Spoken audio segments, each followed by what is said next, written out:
자, 반갑습니다, 여러분. 자, 핸드폰 다 넣으시고, 자, 이제 정리하시고 우리 함께 이 시간에 예배 드리려고 합니다. 몇 가지 안내 사항을 좀 말씀드리겠습니다. 일부 예배 때도 우리가 이야기를 들었는데요. 우리 간격을 조금만 더 넓게 여유 있게 좀 앉았으면 좋겠습니다. 너무 잘 앉고 있어요. 네네. 그래서 앞으로도 우리 반 선생님, 마을장 선생님들께서 아이들을 좀 더 여유 있게 좀 앉혀달라는 요청이 있어서요. 최대한 좀 앉혀서 아이들이 힘든 거 알지만 그렇지만 마스크를 계속 쓰고 있는 것과 거리를 유지하는 것을 좀 도와주시면 감사하겠습니다. 네. 그리고 이제 당분간은 반 모임이 좀 힘들 것 같습니다. 교회 내에서 소모임이 금지되었기 때문에. 그래서 예배 끝나고 바로 목사님이 안내에 따라서 밖으로 나갈 건데요. 혹시 아이들과 꼭 반 모임을 하시겠다 하시는 분들은 나가셔서 밖에서 아이들과 반 모임을 만나 주시면 감사할 것 같습니다. 네, 당분간은 임내송은 하지 않겠습니다. 대신에 목사님이 기도하고 예배를 시작하려고 합니다. 그러면 이 시간에 우리 사도신경으로 우리의 신앙을 고백하고 하나님께 거룩하고 복된 주일 예배를 드리도록 하겠습니다. 모두 자리에서 일어나겠습니다. 네, 모두 자리에서 일어나서 함께 사도신경을 고백함으로 교회 앞에 우리의 신앙을 선포하도록 하겠습니다. 함께 고백하겠습니다. 시작. 나는 전능하신 아버지 하나님 천지의 창조주를 믿습니다. 나는 그의 유일하신 아들 우리 주 예수 그리스도를 믿습니다. 그는 성령으로 잉태되어 동정녀 마리아에게서 나시고 본디오 빌라도에게 고난을 받아 십자가에 못 박혀 죽으시고 장사된 지 사흘 만에 죽은 자 가운데서 다시 살아나셨으며 하늘에 오르시어 전능하신 아버지 하나님 우편에 앉아 계시다가 거기로부터 살아있는 자와 죽은 자를 심판하러 오십니다. 나는 성령을 믿으며 거룩한 공교회와 성도의 교제와 죄를 용서받는 것과 몸의 부활과 영생을 믿습니다. 아멘. 목사님 잠깐 기도하겠습니다. 하나님 아버지 감사합니다. 우리가 이렇게 함께 모여 하나님께 예배드림이 얼마나 기쁨인지 모릅니다. 우리의 예배를 받아주시고 우리가 드리는 이 예배를 통하여 일주일 동안 우리가 살아갈 수 있는 힘과 능력을 얻어가는 시간 될 수 있도록 도와주십시오. 예수 그리스도의 이름으로 기도하옵나이다. 아멘. 모두 자리에서 자리에 앉으시기 바랍니다. 우리 시간 함께 매일매일 찬양하도록 하겠습니다.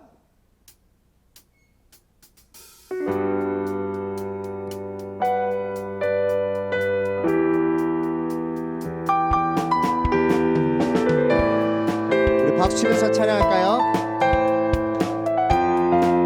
매일매일 매일매일 반복되는 속에 하루하루 선택이란 갈림길에 치열하게 살아가는 우리들의 시간 속에 매일같이 사랑이란 이름으로 하루 종일 동행하며 영혼으로 이끄시는 진실하신 아름다움 노래하리.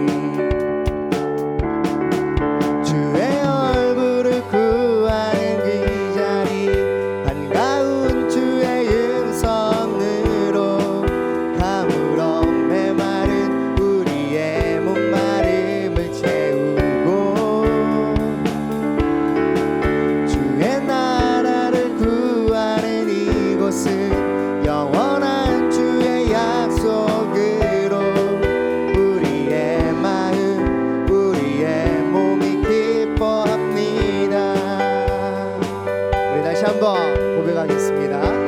매일매일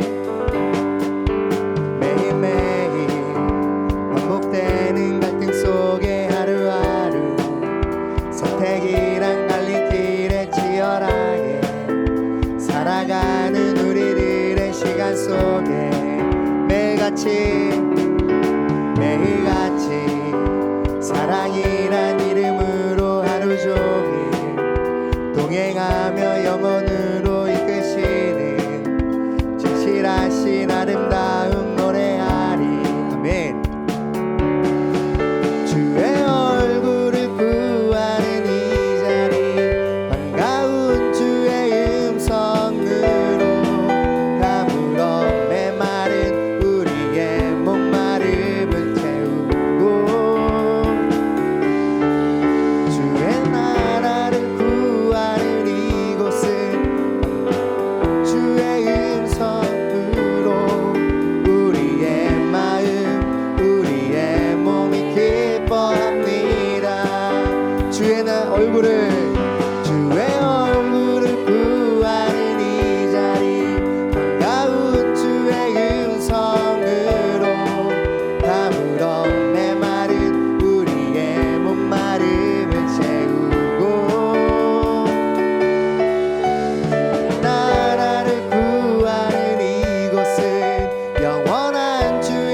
한 번 더 고백합니다.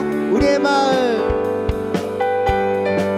우리의 마음, 우리의 몸이 기뻐합니다. 아멘. 자, 우리가 마스크를 입에 썼지 손에 쓰진 않았잖아요. 그래서 박수는 크게 칠 수 있을 것 같습니다. 목소리는 작게 내도 되는데 박수는 크게 하세요. 알겠죠? 자, 우리 하늘 위에 주님밖에 함께 찬양하겠습니다. 우리 박수 치면서 찬양하겠습니다. 좀 더 크게.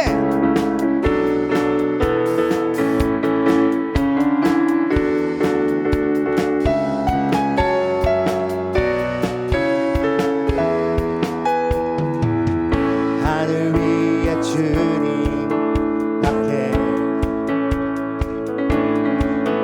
내가 사모할 자 이 세상에 없네.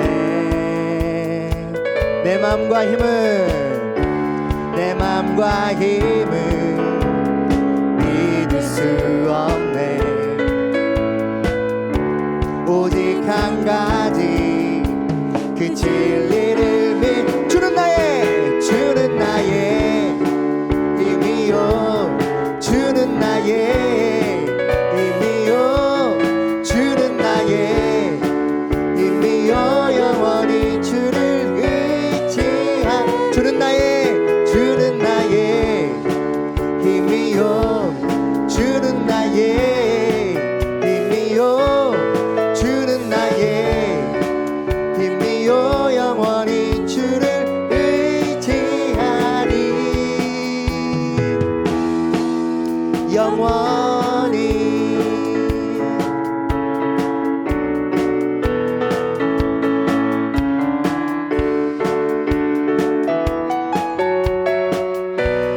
다시 한번 고백할까요? 하늘 위에 주님밖에 내가 사모할 자 이 세상에 없네. 내가 사모할 자 이 세상에 없네. 내 맘과 힘을 이길 수 없네. 오직 한 가지 그 진리를 내 맘과 힘을 믿을 수 없네. 내 맘과 힘을 믿을 수 없네. 오직 한 가지 그 진리. 우리 마지막으로 고백합니다. 내 맘과 힘을 믿을 수 없네. 오직 한 가지 그 진리를 믿네. 주는 나의 힘이요. 주는 나의 힘이요. 주는 나의 힘이요. 영원히 주를 의지. 우리 좀 더 크게. 주는 나의 힘이요. 주는 나의 힘이요. 주는 나의 힘이요. 영원히 주를 의지. 다시 한 번 더. 주는 나의 힘이요. 주는 나의 힘이요. 주는 나의 힘이요. 영원히 주를 의지하리. 영원히.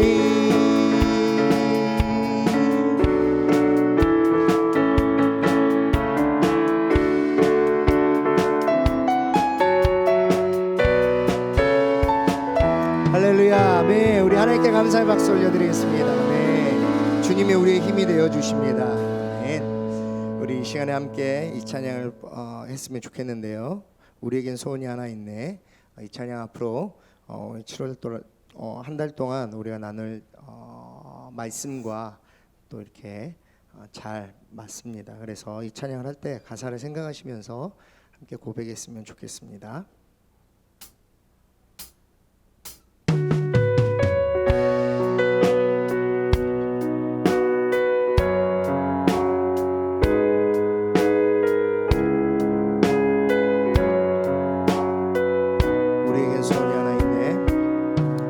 우리에겐 소원이 소원이 하나 있네. 주님 다시 오실 그날까지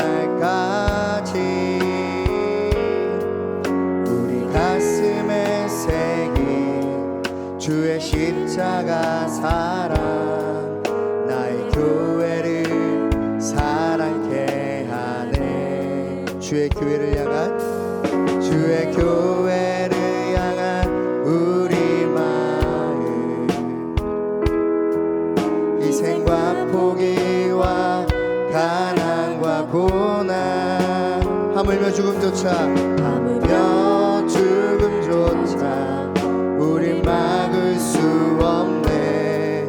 우리 교회는 이 땅의 희망, 교회를 교회되게, 예배를 예배되게 우릴 사용하소서. 진정한 복의 날 모두 임하도록 우릴 사용하소서. 우리에겐 소원이 하나 있네. 우리에겐 소원이 하나 있네. 주님 다시 오실, 주님 다시 오실 그날까지 우리 가슴에 새긴 주의 십자가 사랑, 나의 교회를 사랑케 하네. 주의 교회를 향한, 주의 교회를 향한 우리 마음, 희생과 포기와 가난과 고난, 하물며 죽음조차 우릴 막을 수 없네. 우리 교회는 이 땅의 희망. 아멘. 교회를 교회되게, 예배를 예배되게 우릴 사용하소서. 진정한 복의 날 오늘 임하도록 우릴 사용한 교회를 교회되게, 교회를 교회되게, 예배를 예배되게 우릴 사용하소서. 진정한 복의 날 오늘 임하도록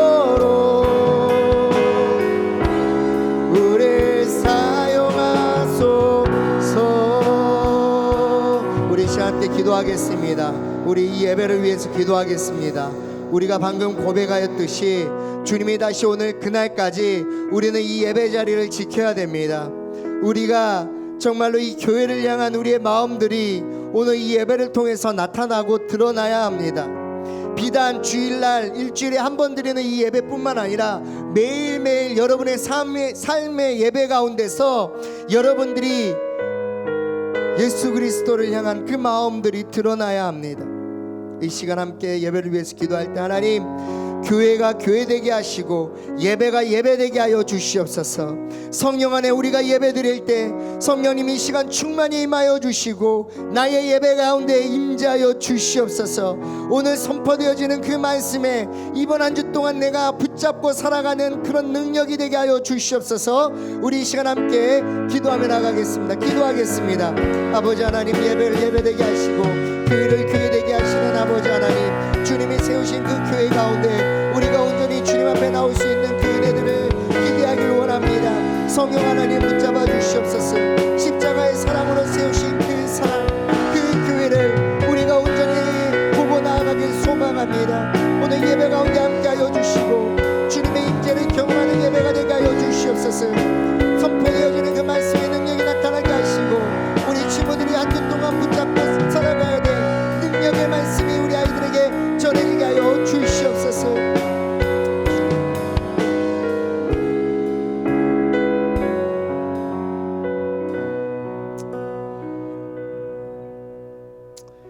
선하시고 인자하신 하나님 아버지 감사합니다. 거룩하고 복된 주일 맞이해서 우리들이 이렇게 모여서 함께 찬양하고 예배할 수 있게 해주심을 감사합니다. 예수 그리스도의 피 흘리심으로 세우신 이 교회, 이 예배 공동체가 온전히 하나님께 드려 올려질 수 있도록 이 예배 가운데 좌정하여 주시고 임재하여 주시옵소서. 한 주 동안 알게 모르게 지은 죄들이 있습니다. 하나님이 원하시고 하나님이 기뻐하시는 일을 하려고 했지만 우리의 연약한 심령 때문에 그 일들을 하지 못하고 오히려 하나님이 없는, 하나님이 보시지 않는 것처럼, 주님이 보시지 않는 것처럼 살아갔던 우리의 죄를 이 시간 회개하오니 우리의 죄를 용서하여 주시옵소서. 매일 똑같은 죄, 반복되는 죄 때문에 우리 마음 가운데 있는 가득한 죄책감과 정죄함이 이 예배 가운데 주님의 사랑으로 해결되고 또한 해소되고 또한 자유함을 얻게 되는 놀라운 예배가 될 수 있도록 하나님, 이 자리에 나온 하나님의 귀한 자녀들 한 사람 한 사람을 만져 주시옵소서. 이 시간 말씀이 선포되어질 때 그 말씀이 이번 한 주 동안 우리가 붙잡아야 될 능력의 말씀이 되게 하시고 힘이 되는 말씀이 되게 하여 주시옵소서. 귀한 헌금 가지고 나왔습니다. 우리가 쓰고 남은 것을 가지고 나온 것이 아니라 일주일 동안 고이 준비한 귀한 예물입니다. 구별된 이 예물을 하나님께 드릴 때 이 예물이 쓰이는 곳곳마다 하나님의 은혜가 넘쳐나게 하시고 하나님의 사랑이 잘 전달되는 그런 귀한 헌금이 되게 하여 주시옵소서. 시종일관 예배의 처음과 끝을 주관하여 주시고 그리하실 주님을 기대하는 마음으로 예배 가운데서 싸우니 하나님께서 축복하여 주시옵소서. 감사드리며 예수 그리스도 이름으로 기도하옵나이다. 아멘. 오늘 이 시간 헌금 드리는 시간입니다. 헌금은 내가 쓰고 누리는 것이 나로부터 오는 것이 아니라 하나님으로부터 오는 것임을 고백하는 신앙의 행위이자 예배의 가장 중요한 순서 중에 하나입니다. 오늘 호산나 교회 중등부에 처음 온 친구들이 있다면 그 친구들은 헌금하지 않아도 됩니다. 대신 뒤에 계시는 새 친구 선생님을 꼭 만나시길 부탁드리겠습니다. 우리 시간에 나주님의 기쁨 되기 원하는 찬양하면서 하나님께 준비한 헌금을 드리도록 하겠습니다.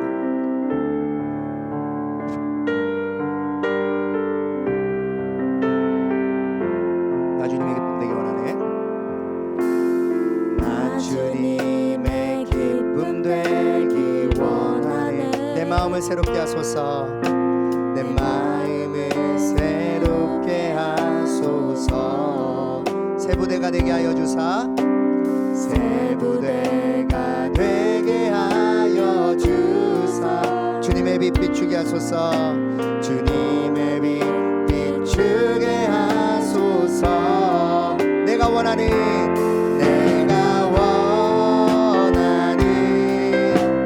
한 가지 주님의 기쁨이 되는 것. 내가 원하는 한 가지 주님의 기쁨이 되는 것. 겸손히 우리의 마음을 주께 드립니다. 겸손히 내 마음 드립니다. 나의 모든 것 받으소서. 나의 모든 것 받으소서. 나의 마음 깨끗이 씻어 주사. 주의 길로 행하게 하소서. 내가 원하는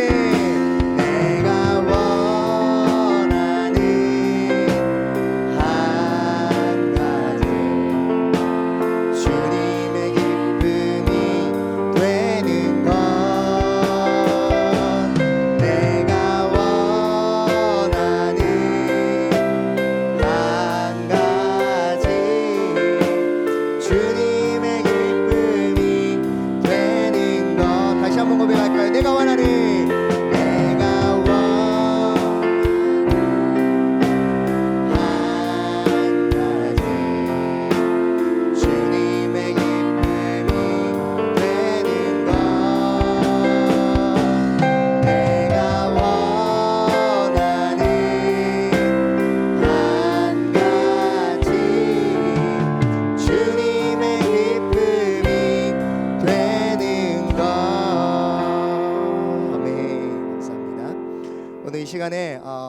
말씀 보기 전에 여러분들에게 특별한 한 분을 소개하려고 합니다. 우리 최민철 강무사님이 10층으로 올라가시고 그 자리를 저를 돕기 위해서 또 함께 사역하기 위해서 귀한 우리 전도사님 오셨습니다. 우리 강주은 전도사님, 우리 나오셔서 인사하실 때 우리 힘찬 박수로 우리 초청하겠습니다. 박수. 네. 안녕하세요. 네, 반갑습니다. 저 8층에서 왔고요. 네, 지난 여름에도 만난 친구들, 선생님들이 있는데 또 이렇게 다시 만나게 돼서 너무 반갑습니다. 함께 교회를 알아가고 하나님 알아가는 시간 가졌으면 좋겠습니다. 감사합니다. 박수. 네, 감사합니다. 네. 우리 함께 은혜 나눌 말씀은 마태복음 16장 18절 말씀이에요. 우리 가방에서 성경책 아마 부모님 엄마가 넣어놨을 수도 있고 지난주에 안 뺐으니까 그대로 있겠지. 꺼내서 보고 말씀과 함께 혹시나 실수로 가져온 친구 있으면 펼쳐서 중간에 설교 요약 기록하는 부분 쓰세요. 자, 마태복음 16장 18절 말씀. 혹시 안 가져온 친구들 거의 없겠지만 그래도 목사님이 준비했으니까 함께 같이 읽겠습니다. 우리 같이 한번 읽어볼까요? 시작. 또 내가 내게 이르노니 너는 베드로라. 내가 이 반석 위에 내 교회를 세우리니 음부의 권세가 이기지 못하리라. 아멘. 제목 한번 같이 읽어보겠습니다. 시작. 주님이 세우시는 교회. 한 번만 더 같이 읽어볼까요? 시작. 주님이 세우시는 교회. 지난번에 목사님이 말씀드린 대로 7월 한 달은 교회에 대해서 함께 이야기를 나누겠다고 했습니다. 오늘 함께 읽은 본문은 예수님께서 제자들과 함께 가이사랴 빌립보라는 지역으로 가셔서 그곳에서 제자들에게 내가 누구냐라고 물어봤을 때 베드로가 대답한 이야기가 오늘 함께 읽은 본문의 내용이에요. 사실 너무나 유명하고 너무나 잘 알려져 있고 설교로도 많이 들었을 내용일 텐데 사실은 성경 전체에서 교회라는 단어가 처음 나오는 성경 구절이 바로 여기에요. 교회라는 단어가 처음 나옵니다. 그래서 우리가 이제 교회에 대해서 이야기하려고 할 때 시작을 이 말씀으로 시작하는 게 좋겠다 싶어서 함께 은혜를 나눈 거예요. 그렇다면 교회는 무엇일까? 먼저 이 말부터 목사님이 하고 시작하려고 합니다. 교회는 건물이 아닙니다. 교회는요, 건물이 아니에요. 교회라는 이름의 명칭을 볼까요? 가르칠 교회 모임 회자를 써서 교회라고 합니다. 교회는요, 가르치는 모임이고 가르침을 받는 모임입니다.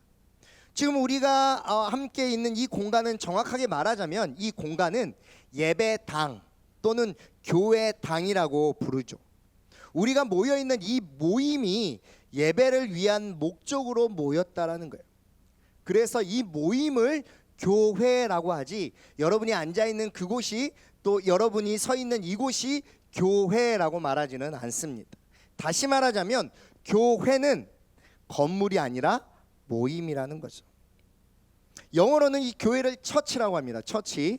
원어 성경, 그러니까 영어로는 처치라고 하고 원어 성경, 헬라어 원어 성경에는 이 교회를 에클레시아라고 이야기를 하고 있는데요. 이 에클레시아라는 뜻은 집회, 모임, 회의라는 의미로 쓰이고 있어요. 이 에클레시아라는 단어에 대해서는 뒤쪽에서 다시 자세하게 설명하려고 합니다. 사랑하는 중등부 여러분, 목사님이 지난번에도 이야기했지만 우리가 평생 교회를 다녀야 됩니다. 우리가 매주 와야 하는 교회, 우리가 예배드리는 이 공간, 이 모임이 무슨 의미인지, 또 성경에서 말하는 교회는 무엇인지 이것을 아는 것은 우리가 신앙생활하는 동안 정말 중요하다고 했습니다. 특히 요즘 더욱 분위기가 그렇기 때문에 우리가 다소 어렵고 따분하더라도 꼭 한 번은 배우고 지나가야 된다라는 거예요. 목사님이 설교 시작 전에 이야기하겠습니다. 여러분 각오하십시오. 일부에서 애들이 이렇게 되더라고. 그래서 여러분 정신 바짝 차리고 좀 어렵고 따분하더라도 정말 중요한 내용을 이야기할 거니까 여러분 많이 적으시고 또 이렇게 적어 가십시오. 네. 자, 그러면 시작해 보도록 하겠습니다. 교회는 지난 오랜 시간 동안 많이 모이는데 에너지를 쏟았어요. 돈도 썼고요, 사람도 썼고요, 시간도 쏟았습니다. 어떤 목적을 하나에? 많이 모이는 것에. 그래서 교회에 뭐 맨날 전도하고 많이 모여야 된다 해가지고 FF데이도 하고 친구 초청잔치도 하고 뭐 총동원 주일도 하고 어떻게 해서든 사랑나는 축제나 전도 축제를 통해서 사람들을 이 교회 건물 안으로 많이 데려오려고 오랜 시간 동안 교회는 에너지를 쏟고 시간을 쏟고 돈을 쏟았어요. 많이 모이면 힘이 생긴다고 했고요, 많이 모여야 일을 더 많이 한다고 했습니다. 절대 틀린 말이 아니에요. 맞습니다. 교회에 많이 모이면 우리를 통해서 선한 영향력이 더 많이 커지기 때문에 그거는 맞는 말입니다. 목사님도 지금 한 17년 사역을 했는데, 목사님이 17년 동안 사역을 하면서 머릿속에 가득 찼던 교회에 대한 이미지는 바로 많이 모이는 교회였어요. 많이 모이는 교회를 위해서 정말로 애쓰고 노력했습니다. 아이디어를 짜고 시간을 들이고 여러 가지 방법을 생각해보고 여러 가지 시도도 많이 해봤습니다. 지금도 그렇습니다. 목사님에게 있어서 교회는 어떻게 해서든 많이 데려와서 지금 이 자리에 이 빨간 의자에 많이 앉히는 것이 목사님의 가장 큰 숙제이자 목사님의 가장 큰 목적이에요. 오해하지 마십시오. 목사님이 지금 많이 모이는 것을 잘못됐다고 이야기하는 것이 절대 아닙니다. 교회 모임의 존재 목적은요, 많이 전하고 많이 모이는 데도 있어요. 그런데요, 문제는 이거야. 상황이 달라졌어요. 많이 모이지 못해요. 많이 모이는 것을 금지하고 있어요. 많이 모이면 안 되는 상황이 생겨버렸어요. 모이는 것에만 집중하고 신경 쓰고 그렇게 오랫동안 교회가 에너지를 쏟았는데, 이제는 교회가 모이지 못하니까 멘붕이 오는 거예요. 모이면 안 되는 상황이 오니까 멘탈이 다른 분들도 안 그런데 목사님은 그래. 목사님 멘탈이 엄청 약하거든. 이제는 그렇게 하지 말라고 하니까 목사님이 거의 지금 날아다니고 있어요. 안드로메다에 막 가 있고 갔다 오고 막 그래요. 그래서 목사님이 교회에 대해서 엄청나게 많이 고민하고 책도 읽고 연구하고, 이 교회가 뭔가 고민하게 되면서 그동안 목사님이 뭔가 놓치고 있었다는 걸 알게 됐어요. 목사님뿐만 아니라 여러분도, 저와 여러분이 교회에 대해서 뭔가 많이 놓치고 있다는 것을 하나 발견하게 되었습니다. 교회 많이 데려오라고, 교회 많이 모이게 하려고 온 힘과 노력을 다했는데 정작 우리는 교회가 무엇인지에 대해서 배우거나 가르치지 않았다라는 거예요. 우리가 모이는 교회, 우리가 가는 그 교회가 어떤 곳인지에 대해서 생각하지 않았고 고민하지도 않았다라는 거예요. 어떤 사람이 모이는지에 대해서도 이야기하지 않았어요. 그냥 모르는 친구 데리고 와가지고 와서 무조건 앉아서 예배 드려야 되는 데가 교회 다니는 게 아닌데, 이 교회가 어떤 사람들이 모여있고 이 교회가 어떤 목적으로 모여있고 이 교회가 어떤 일을 하는지에 대해서 아무도 가르쳐주거나 아무도 배우려거나 아무도 고민하거나 아무도 생각하지 않았다라는 거예요. 그냥 엄마 따라서, 선생님 따라서, 친구 따라서 쭉쭉쭉쭉 와서 그냥 앉아서 그렇게 10년, 20년, 30년 쭉 가. 그러다가 주님 부르시면 천국 가는, 평생을 다녀야 되는 그 교회에 대해서 우리는 고민하지 않았다는 거죠. 우리가 코로나 때문에 15주 동안 교회를 못 왔습니다. 15주면 석 달이 넘어요. 그러니까 우리가 이상해지는 거야. 우리 교회 어떤 권사님 이야기를 듣고 목사님 깜짝 충격 먹었어요. 그 권사님이요, 이런 이야기를 했대요. 자기가 6.25 전쟁 끝나고 나서 그 온 대한민국이 난리 전쟁 통해도 주일 성수는 꼭 했대. 막 폐허가 되고 막 전쟁 막 불타고 막 해도 주일만은 목숨 걸고 주일 성수를 했는데, 한 번도 주일 예배를 안 드린 적이 없는데 코로나 때문에 태어나서 평생 태어나서 처음으로 교회를 못 왔다는 거예요. 예배를 못 드렸다는 거예요. 이런 난리가 없습니다. 그런데 보세요. 우리가 그렇게 석 달 동안 교회를 못 왔어요. 물론 영상으로 예배는 드렸지만 실제로 함께 모여서 예배를 드리지 못했던 그 시간들을 돌아볼 때 지금 이게 뭐지? 지금 이게 뭐 하고 있는 거지? 그런 생각 안 해봤어요? 일요일 날 아침에 자고 있으면 엄마 아빠가 깨워서 아침에 일어나라 그러고 밥 먹으라 그러고 씻고 옷 입고 교회 나왔습니다. 그때는 교회 다닌다고 생각했고 교회 가서 예배 드린다고 생각했는데 코로나 때문에 교회에 못 간다고 하니까, 못 모인다고 하니까 교회를 안 다닌 것처럼 느껴져요. 예배를 안 드리는 것처럼 느껴집니다. 영상으로 예배는 드렸지만, 영상으로 강도사님 돈가스 먹는 거 보고, 영상으로 목사님 소리 지르는 거 들었지만, 이상하게 핸드폰으로 예배 드리는 게 약간 찝찝하고, 화장실 갔다가 그냥 이렇게 온 것 같고, 약간 뭔가 찝찝함을 느끼지 않았습니까? 어떨 때는 교회를 안 가니까 예수님을 안 믿는 것처럼 느껴질 때도 있어요. 교회를 안 믿는 사람과, 아니, 예수님을 믿는 사람과 예수님을 안 믿는 사람의 가장 큰 차이를 일요일에 교회 가는 것과 교회 안 가는 것으로 생각했던 사람들이 이제는 예수님을 안 믿는 사람들처럼 일요일 날 교회를 안 가니까 이게 뭔가 이상한 거예요. 내가 예수를 믿나? 교회를 안 갔더니, 예배를 안 드렸더니 내가 진짜 예수를 안 믿는 거 아닌가? 이런 고민들을 해봤을 겁니다. 이런 고민 속에서 우리는 교회란 무엇인가라는 질문으로 시작해야 합니다. 그리고 7월 한 달 동안 우리는 이 교회에 대해서 나누고 이야기할 거예요.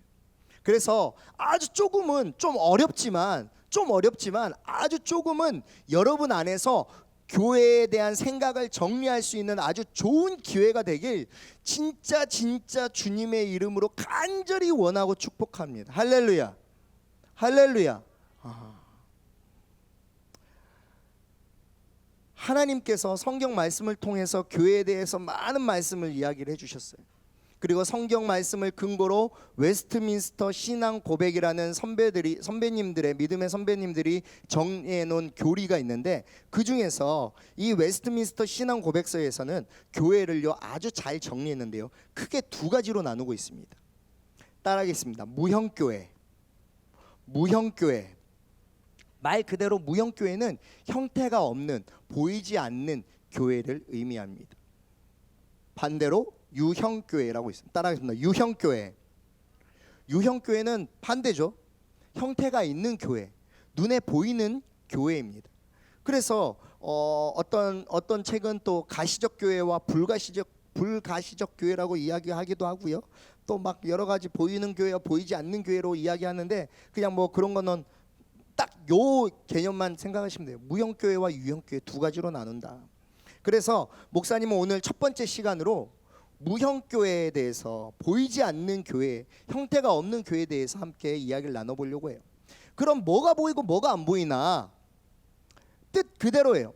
무형교회는요 보이지 않아요.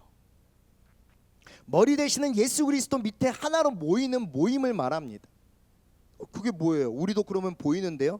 그게 아니라 창세 전부터 앞으로 예수님이 다시 오시고 세상이 이제 완전히 끝날 그날까지 이미 하나님께서 선택해 놓으신 그리스도의 몸된 교회의 모임을 이야기하는 거예요.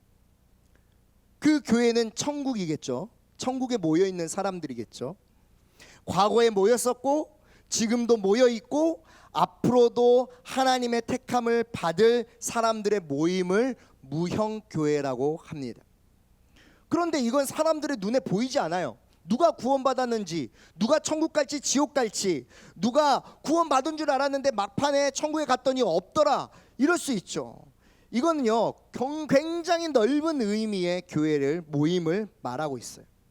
다만 사람의 눈에는 보이지 않지만 누구의 눈에는 보일까요? 누구의 눈에는 보일까요? 맞아요. 하나님 눈에는 보이는, 하나님만 아는 교회, 하나님만 알 수 있는 교회, 하나님만 볼 수 있는 교회를 무형교회라고 합니다. 사람의 눈에는, 사람의 생각으로는 알 수도 볼 수도 없는 교회가 무형교회예요. 그렇다면 당연히 유형교회는 우리가 유추해 볼 수 있는 사람들의 눈에 보이는 교회죠. 여러분이 알고 있는 건물에 십자가가 달려있는 교회, 간판이 세워져 있는 교회, 이렇게 빨간 의자에 앉아있는, 여러분 주변에 앉아있는 이렇게 모이는 교회, 그리고 지금 뉴스에서 한참 씹고 이가탄 그 갑자기 광고세 씹고 물고 그건가? 뭐지? 이가탄 광고 모르니? 씹고 즐기고 뭐 아무튼 자 뉴스에서 흔히 세상 사람들이 씹고 즐기고 막 하고 있는 교회의 모습이 바로 이 유형 교회예요. 눈에 보이는 모임들이죠. 노출되어 있는 교회입니다. 그렇다고 이 가시적 교회가 뭔가 불완전하거나 뭔가 나쁘거나 뭔가 이상하다는 이야기가 절대 아닙니다. 귀하지 않다라는 것이 아니에요. 성경은요, 예수님께서 끊임없이 이 보이는 교회, 유형 교회를 사랑하고 존귀하게 여겼다고 또 그렇게 여기라고 명령하고 있어요. 왜냐하면 예수님이 이 보이는 교회, 유형 교회를 위해서 십자가에 달려 죽으셨거든요. 바울도 이 보이는 교회, 유형 교회를 세우기 위해서 생명을 바쳤습니다. 이 유형 교회를 위해서 많은 믿음의 선배들이 피 흘려서 목숨을 내어놓고 이 유형 교회를 지켰습니다. 이 보이는 교회, 유형 교회에 대해서는 다음 시간에 자세하게 다루고, 오늘은 무형 교회에 대해서, 보이지 않는 모임에 대해서, 보이지 않는 교회에 대해서 오늘 이야기하려고 해요. 다시 강조해서 말하지만 교회는 건물이 아닙니다. 함께 읽겠습니다. 에베소서 1장 22절 23절에 시작.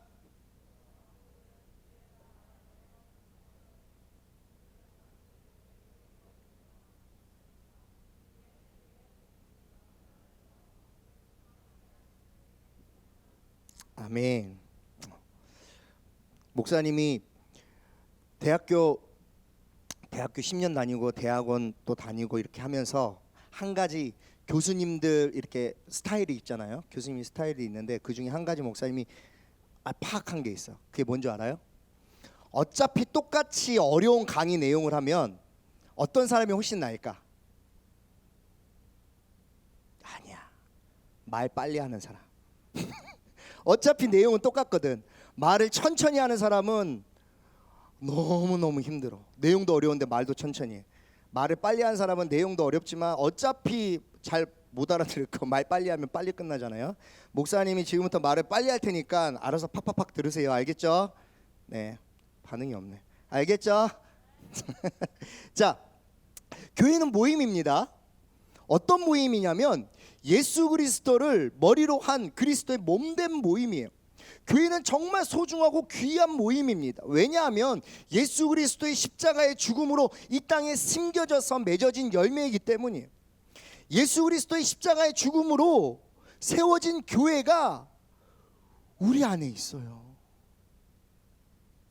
한 알의 밀알이 땅에 떨어져서 썩어져서 열매 맺는 그 열매가, 예수 그리스도라는 그 생명이 이 땅 가운데 떨어져서 썩어져서 나온 그 열매가 바로 교회라는 거예요. 우리의 모임입니다. 그런데 왜 이게 눈에 안 보이냐? 이렇게 모였는데 안타깝지만 우리는 눈으로 그걸 알 수 없어요. 교회에 이렇게 모여 앉아 있어도, 이렇게 빨간 의자에 앉아 있어도, 교회에 오래 다녔어도, 교회에서 열심히 봉사하고 교회에서 열심히 훈련 받았어도 겉으로는 신앙생활을 하는 것처럼 보이지만 예수님과 아무 관계가 없이 사는 사람들이 있어요. 예수님과 아무 관계가 없다고 생각하는 사람들이 있어요. 예배를 몇 달 동안 드리지 않아도, 교회를 나오지 않아도, 거리낌 없이 죄를 지어도 전혀 마음에 찔림이나 불편함이 없는 그런 사람들이 이 모임 안에, 이 교회 안에 함께 뒤섞여져 있다라는 거예요. 그래서 우리는 누가 누군지 알 수가 없어요. 목사님 꼭 이 얘기하면 의심의 눈으로 막 둘러보더라고. 전마 저거 천국 가서 만날 수 있을까? 저거 아닐 것 같은데. 목사님 부탁합니다. 제발 그러지 마세요. 목사님 다시 한번 이야기하는데, 그런 의심이 들면 여러분 거울로 여러분을 보세요. 다른 사람 볼 필요 없습니다. 그냥 거울로 자기 모습을 보면 됩니다. 의심의 눈이 아닌 의심의 마음으로 말씀의 거울 앞에서 여러분 자신을 한번 비추어 보십시오. 나는 섞여 있는 사람인가? 그리스도의 몸된 교회인가? 나는 쭉정인가? 나는 성도인가? 나는 예수와 관계 있는 사람인가? 나는 예수님과 관계가 없는 사람인가? 말씀의 거울 앞에서 여러분들을 비춰보십시오. 다른 사람 볼 필요 없습니다. 사랑하는 중등부 여러분, 다시 이야기하지만 하나님이 세우신 무형교회는 건물이 아니라 모임입니다.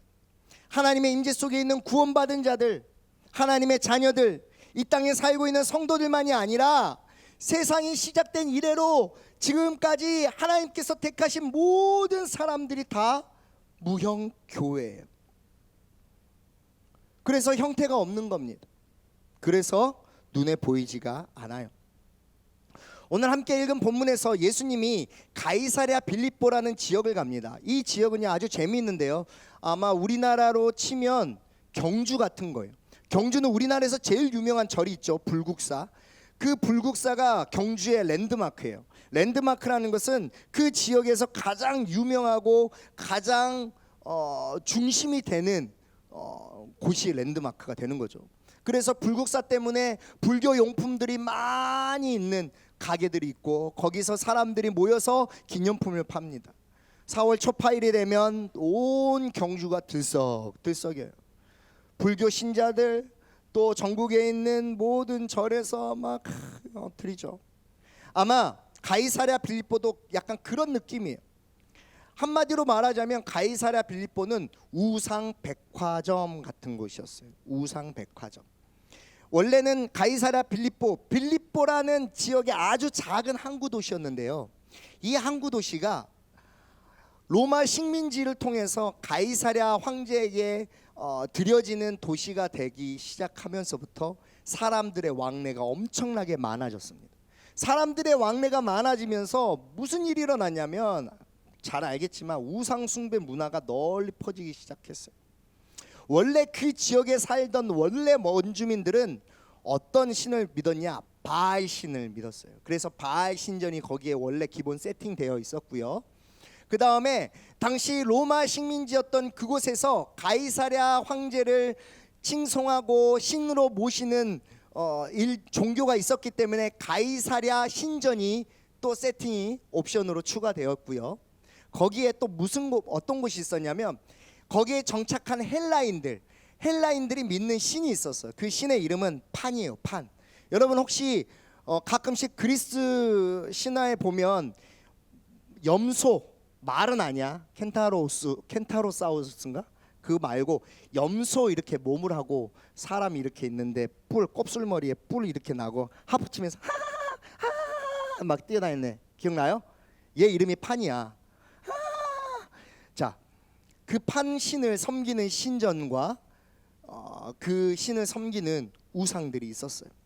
그래서 전 지역에 있는 사람들이 그곳에서 관광 와서 우상들에게 제물도 바치고 제사도 하고 구경도 하고 기념품도 사고 부족도 사고 막 그런 일들이 그곳 가이사랴 빌립보 지역에 막 일어나고 있었어요. 들썩들썩이었죠. 아마 당시에 예수님이 제자들과 갔을 때 가이사랴 빌립보의 분위기도 그랬을 겁니다. 그런데요, 그 가이사랴 빌립보 지역에 가면 큰 절벽, 암벽이 있어요. 큰 암벽이 있는데 그곳에 아주 작은 동굴이 하나 있어요. 그 동굴에서 뭐가 나오냐면, 헤르몬산이라는 만년설이 있는 산에서 눈이 녹아서 내리는 시냇물이 그 동굴을 통해서 이렇게 가이사랴 빌립보 도시에 이렇게 흘러나오고 있어요. 그 당시에 그 지역은 엄청 덥기 때문에 사람들이 열병이나 열사병으로 막 죽기도 하고 쓰러지기도 해요. 그러면 어딜 가면 되냐면 이 동굴 앞으로 가면 돼요. 동굴 앞에 이 헬라인들이 뭘 만들어놨냐면, 이 동굴 안에는 판신이 살고 있는데 판신이 그 안에서 아름다운 하프 소리를 들려주면 열병이 낫고 열사병이 낫다. 그게 아니라 그냥 앞에 가면은 기온이 낮은 기온에 그 얼음 녹은 물이 내려오기 때문에 시원하니까 나은 건데, 거기에 제단을 쌓고 그렇게 제사를 지내는 거예요. 그래서 판신을 섬기는 그런 모습들이 있었습니다. 바로 그곳에서 예수님이 제자들과 지나가시는 거예요. 온 도시가 떠들썩하고 북적북적이고 길거리에서는 우상에게 바칠 제물들과 향을 피우고 사람들은 즐거워하고 큰 절벽의 앞에서 사람들은 절하고 기도하는 모습들을 예수님과 제자들이 보았을 것입니다. 그리고 그곳에서 제자들에게 예수님이 물어보십니다. 저 사람들이 나를 뭐라고 생각하느냐? 네, 어떤 사람은 세례 요한이라고 하고요. 어떤 사람은 엘리야라고 하고요. 어떤 사람은 예레미야라고 하고요. 어떤 사람은 그냥 선지자 중에 한 명이라고 합니다. 예수님은 그 가이사랴 빌립보에서 우상에게 절하는 그 사람들이 자신을 어떻게 생각하는지, 그 사람들이 무엇에 관심을 갖고 살고 있는지 확인하고 싶으셨어요. 당시 가이사랴 빌립보 사람들은 예수님에 대한 이야기를 들었습니다. 예수님의 존재를 알고 있었어요. 그럼에도 불구하고 그들은 예수님과 전혀 상관없이 사는 사람들이었습니다. 하나님의 아들이 구원자로 오셔서 수많은 질병들을 고치시고 귀신을 내어쫓고 이적들을 보여주셨지만 그 사람들은 그냥 자신의 만족과 유익에 따라서 우상을 숭배하고 살았던 사람들이에요. 그럼 뭐 예수가 와서 뭐 그 사람 왜? 나는 그냥 내가 이렇게 살고 있는 대로 살면 되는데. 그리고 예수님은 제자들을 돌아보시면서 다시 한번 질문합니다. 그럼 너희들은 나를 누구라고 생각하느냐? 3년 동안 가장 소중한 것, 가족도 직장도 형제를 버리고 나를 따라온 너희들은 나를 무엇라고 생각하느냐? 내가 보여줬던 수많은 이적과 기적들을 보고 내가 가르쳐준 하나님의 나라에 대해서 들었던 너희들은 나를 뭐라고 생각하느냐? 그 순간에 베드로가 그냥 바로 대답해 버립니다. 우리 함께 읽겠습니다. 시작.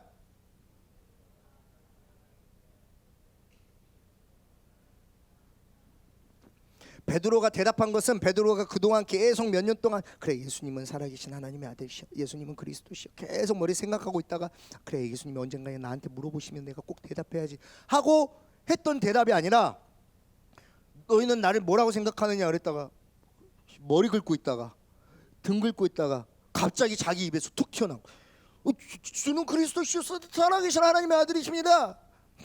그리고 뭐야 무슨 이렇게 된 거야. 왜냐하면 예수님이 이야기하거든요. 바요는 신음원아, 네가 네 입으로 이야기한 게 아니라 네 생각으로 말한 게 아니라 네 안에 계신 하나님이 너를 통해서 고백하게 했다. 그리고 나는 그 고백을 통해서 교회를 세우겠다. 우리 마태복음 16장 18절 교회는 두 배 크게 한번 오랜만에 한번 읽어보겠습니다. 시작.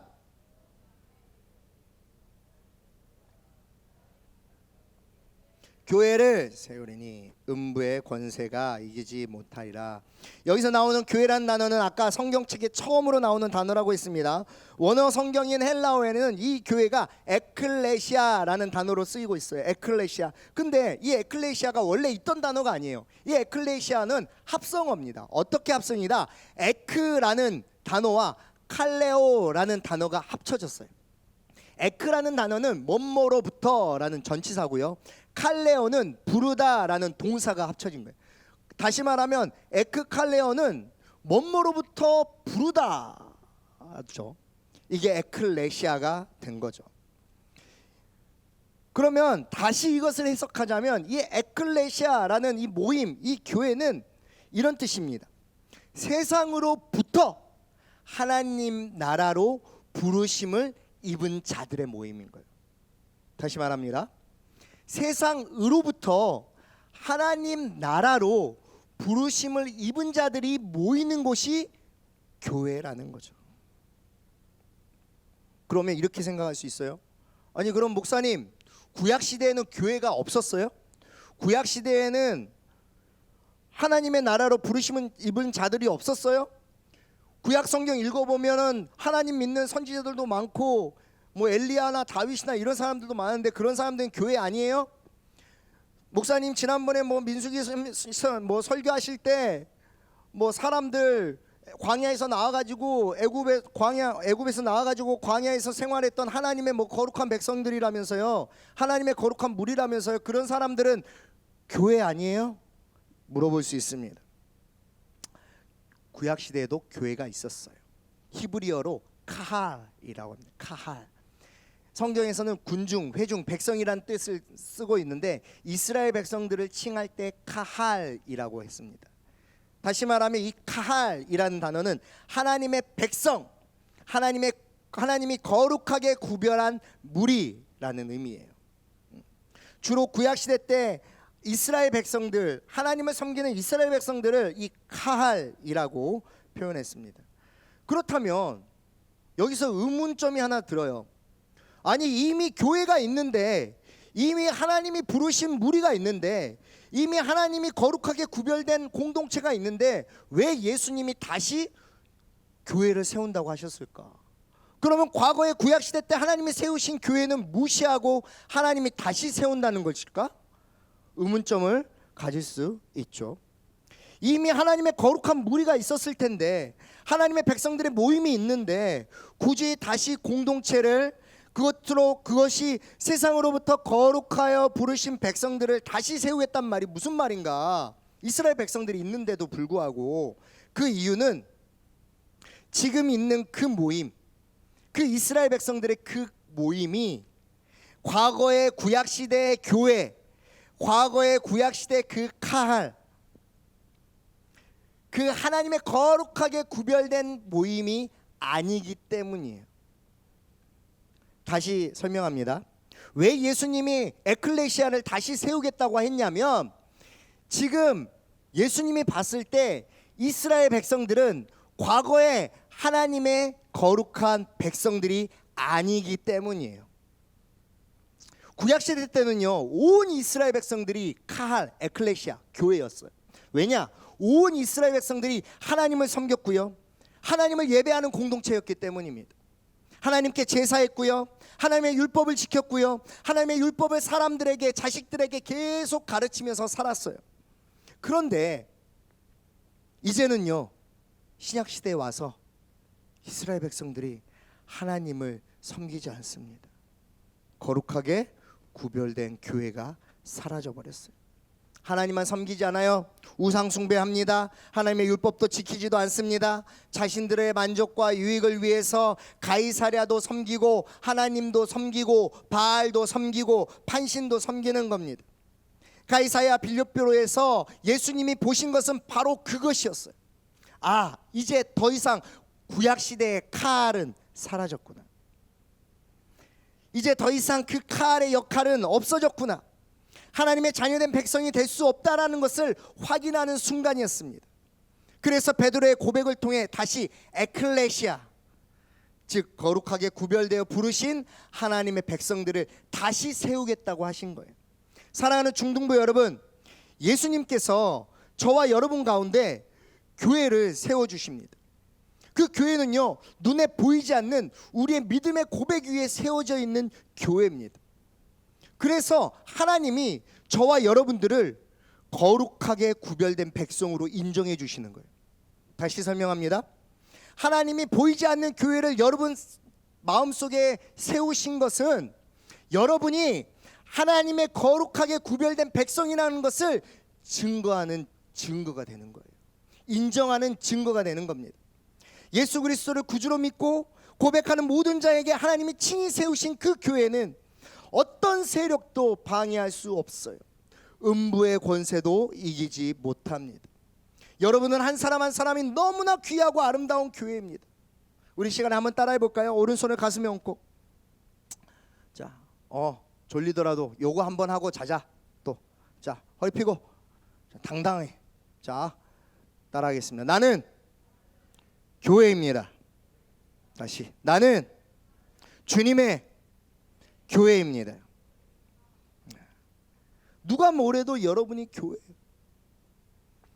눈에 보이는 모임이 아니더라도, 코로나 때문에 교회 모임에 나오지 않더라도, 아파서 병원에 오랫동안 입원해 있더라도, 해외에 나갈 때라도, 교회 없는 곳에 있더라도, 명절 때 부모님 따라서 시골에 갔는데 그곳에서 주일 예배를 드리지 못할지라도, 어디서나 여러분이 있는 그곳에 하나님이 함께 하시는 어느 곳이더나 그곳이 교회인 줄 믿습니다. 할렐루야. 왜냐? 여러분이 교회이기 때문에. 여러분 안에 주님이 세우신 교회가 있기 때문에 내가 교회를 안 가면 내 구원이 흔들리나? 내가 예배를 드리지 않으면 내 믿음이 사라지나? 내가 교회 모임에 가지 않으면 천국 못 가나? 그렇게 두려워하지 않아도 된다라는 거예요. 여러분은 하나님의 거룩한 교회입니다.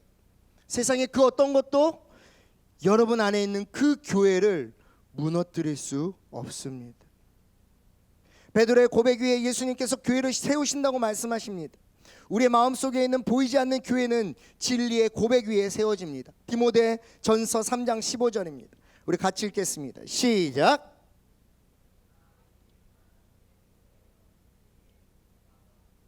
아멘.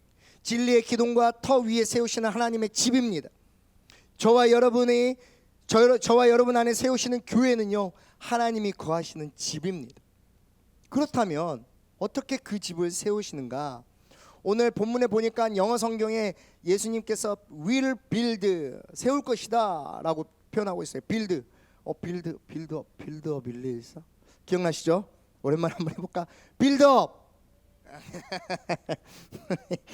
여러분 131로 해야지. 113은 지나갔잖아요. 아무튼 build 이런 뜻이에요. 짓다, 건축하다, 든든하게 하다, 쌓아 올리다, 기초를 세우다.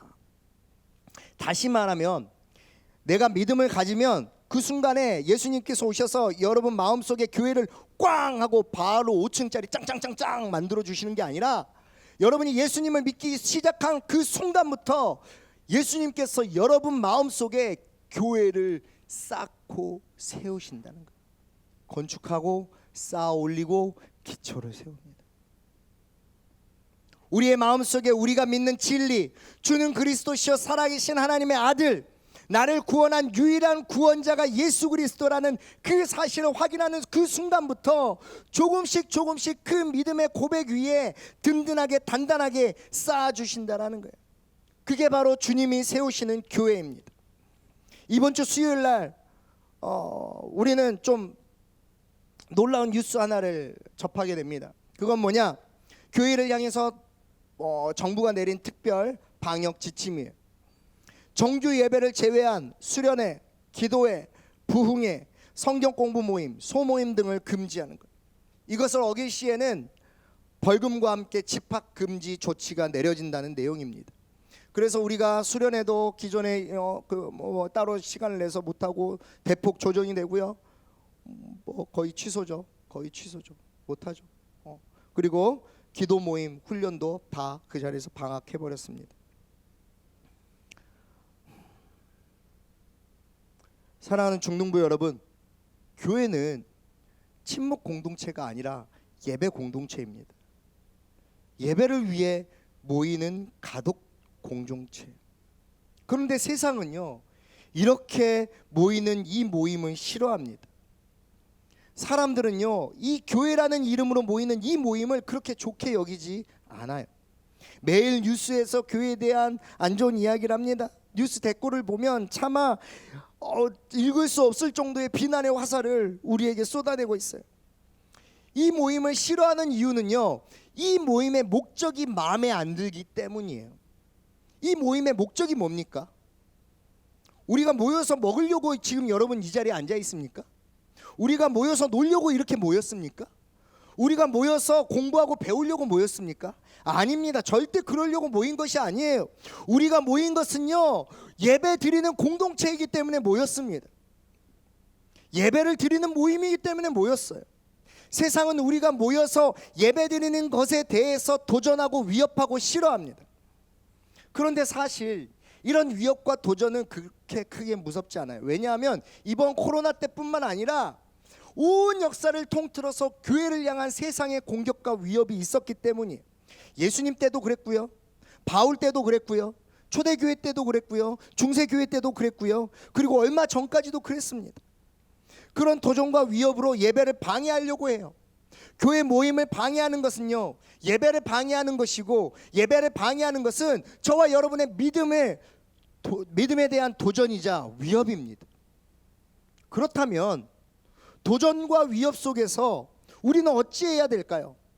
지금 이 상황에서 어떻게 이 도전과 위협에 반응해야 될까요? 당장 뛰쳐나가야 될까요? 당장 데모해야 될까요? 아니요. 우리가 먼저 해야 될 것은 여러분 안에 있는 교회를 먼저 세우는 거예요.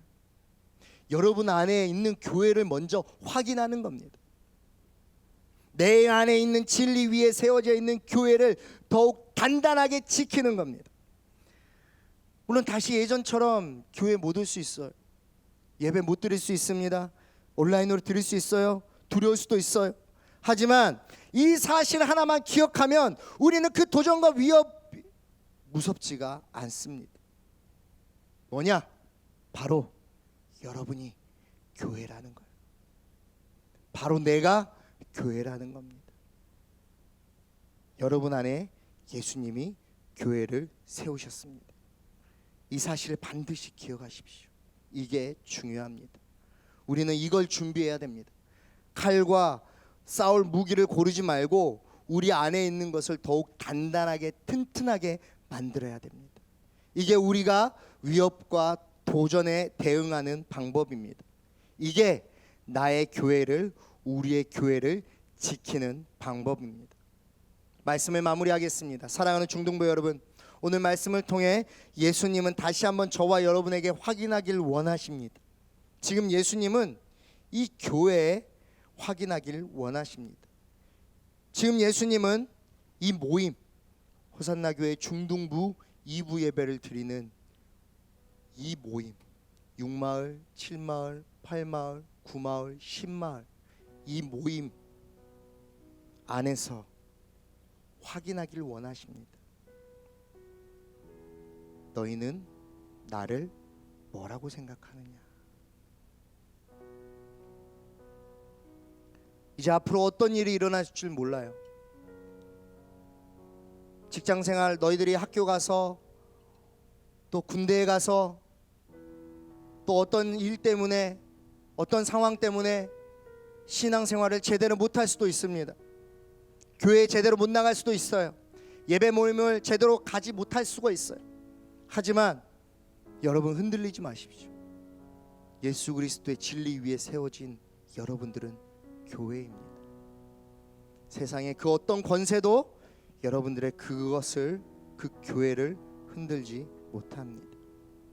세상이 교회를 위협하고 도전할 때, 세상이 나의 신앙을 위협하고 도전할 때, 상황과 현실이, 친구와 부모가, 학교와 성적이, 두려움과 불안함이, 우울함과 죄책감이 저와 여러분의 삶을 위협하고 도전할 때, 바로 그때 예수님이 여러분에게 물어보십니다. 넌 나를 누구라고 생각하느냐? 넌 누구를 위해 사느냐? 넌 무엇을 위해 사느냐? 넌 무엇을 위해 오늘 이 자리에, 이 예배에 나와서 앉아 있느냐? 예수님은 이 질문 앞에 서 있는 저와 여러분 안에 무형교회를 세우시기를 원하십니다. 교회를 세우는 것은 자신의 신앙을 확인하는 것부터 시작합니다. 그리고 바로 여러분 안에 아름다운 교회가 세워지고 있다는 것을 확인하는 것부터 시작됩니다. 그런 저와 여러분 되시길 주님의 이름으로 축복합니다. 우리 시간 함께 찬양하겠습니다. 아까 했던 그 찬양입니다. 우리에게 소원이 하나 있네.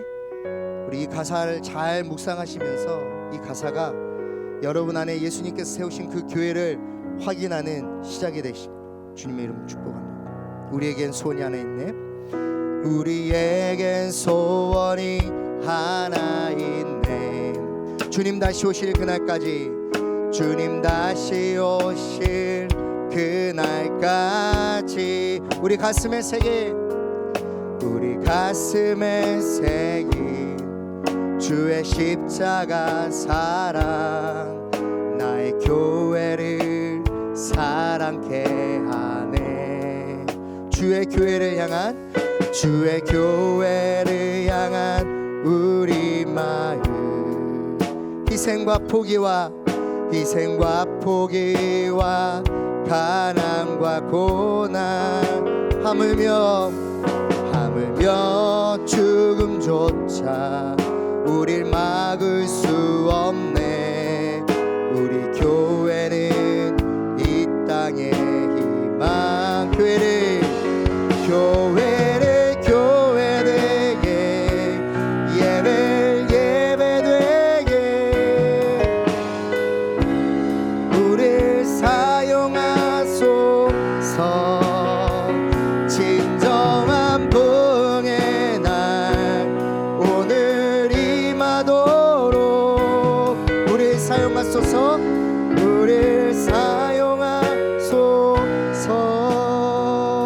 이 시간 여러분께 부탁드리겠습니다. 이 시간에 함께 자리에 한번 일어나 주시길 부탁드립니다. 자리에 일어나서 두 손을 가슴에 모으고 여러분이 고백했으면 좋겠습니다.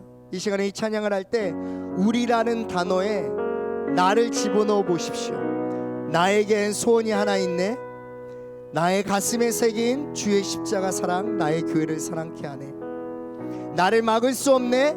나의 교회는 이 땅의 희망. 우리라는 단어에 나를 집어넣어서 여러분의 고백이 여러분 안에 있는 교회, 예수 그리스도가 세우신 그 무형교회를 든든하게 세워나가고 단단하게 지키는 믿음의 선포가 되길 주님의 이름으로 축복합니다. 할렐루야. 우리 두 손을 가슴에 모으고 다시 한번 이 찬양할 때 여러분이 나로 가사를 바꿔서 고백하시길 바랍니다. 고백합니다. 나에겐 소원이 하나 있네. 주님 다시 오실 그날까지, 주님 다시 오실 그날까지 나의 가슴에 새긴 주의 십자가 사랑, 나의 교회를 사랑케 하네.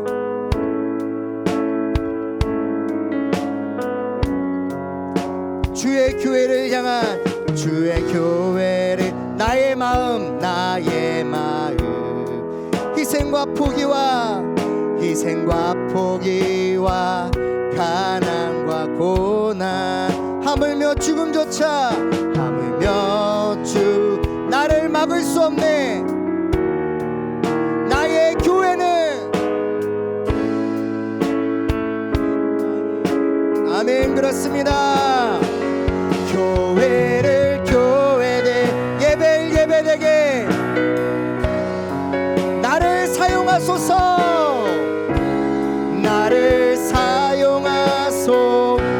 진정한 부흥의 날 오늘 임하도 나를 사용하소서. 나를 사용한 교회를 교회되게 예배를 예배되게 나를 사용하소서. 나를 사용하소서. 진정한 부흥의 날 오늘 임하도록 나를 사용하소서. 나를 사용하소서. 성령 안에 예배하리라. 성령 안에 예배하리라. 자유의 마음으로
기도하겠습니다. 여러분은 이미 이 찬양으로 기도했습니다. 여러분은 이미 이 찬양으로 여러분들이 결단했습니다. 같이 기도하지 않고 제가 대표로 기도하겠습니다.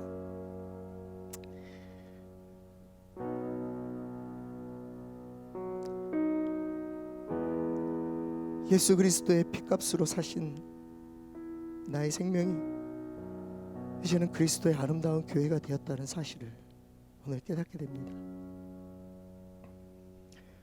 그동안은 우리가 이 교회를 위해서 희생하고 포기하고 가난을 견디고 고난을 견딘 이유도 예수 그리스도의 그 피 흘리심이 내 안에 교회로 세워졌기 때문임을 오늘 말씀을 통해서 발견하게 되었습니다.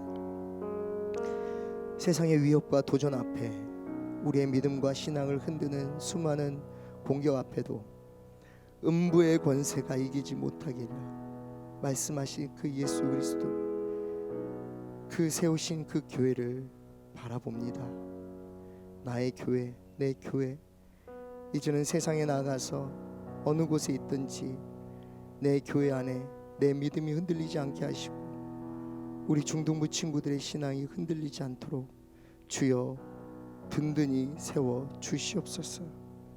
교회가 교회가 되게 하시고 예배가 예배가 되게 하여 주시옵소서. 내가 사는 현장에 나의 삶이 교회임을 항상 기억하게 하시고 나의 말과 나의 행동이 교회라는 사실을 기억하여 이번 한 주 교회로 살아가는 우리 호산나 교회 중등부 친구들과 공동체 지체가 되게 하여 주시옵소서. 지금은 우리 주 예수 그리스도의 은혜와 하나님의 크신 사랑하심과 보혜사 성령님의 지키시고 돌보시고 인도하심이 내가 교회라는 사실, 내가 그리스도의 세움받은 교회라는 사실을 기억하고 또 그렇게 살겠다고 결단하는 하나님의 귀한 자녀들 머리 위에, 그들의 가정 위에, 오늘 이 예배에 참석한 하나님의 귀한 사람들 머리 위에, 그리고 오늘 이 예배를 영상으로 드리고 있는 하나님의 귀한 사람들 머리 위에 지금으로부터 영원토록 함께 있을지어다. 아멘.